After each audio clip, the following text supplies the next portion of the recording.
మిగిలిన డీటెయిల్స్ చూద్దాం. విజయనగరం జిల్లా శృంగవరపుకోట నియోజకవర్గంలో విషజ్వరాలు కలకలం రేపాయి.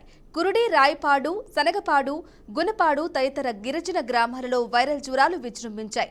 ప్రభుత్వ ఆసుపత్రిలో 11 మంది చిన్నారులు ఈ వైరల్ ఫీవర్తో చికిత్స పొందుతున్నట్లు గ్రామస్తులు తెలిపారు. పిల్లల పరిస్థితిపై జిల్లా వైద్యాధికారిని జీవనరాణి పర్యవేక్షించారు.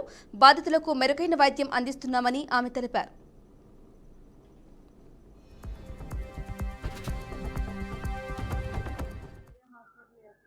విజిట్ చేయడం రీజన్ ఏంటంటే మా చిల్డ్రన్ కి సంబంధించి ఫీవర్ విత్ ర్యాష్ అనేది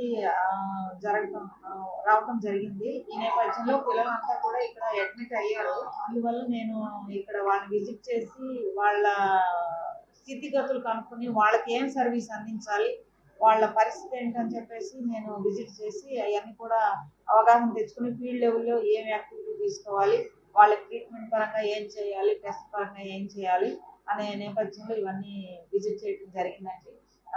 మోర్ ఓవర్ పిల్లలంతా సేఫ్, బట్ సీజనల్ చేంజెస్ వల్ల ఫీవర్స్ అనేవి వస్తూ ఉంటాయి. ఆ ఫీవర్ విత్ ర్యాష్ అనేది రావడం జరిగింది. శాంపిల్స్ అన్ని తీసి విజయవాడ పంపిస్తున్నాము.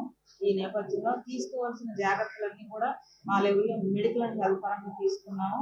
మోర్ ఓవర్ ఇంకా మా హైర్ అథారిటీస్ నుంచి వచ్చిన ఇన్స్ట్రక్షన్స్ కూడా ఫాలో అయ్యి, మా కలెక్టర్ గారి ఇన్స్ట్రక్షన్స్ కూడా ఫాలో అయ్యి అవన్నీ కూడా మేము ఇక్కడ ఇంప్లిమెంట్ చేస్తున్నామండి.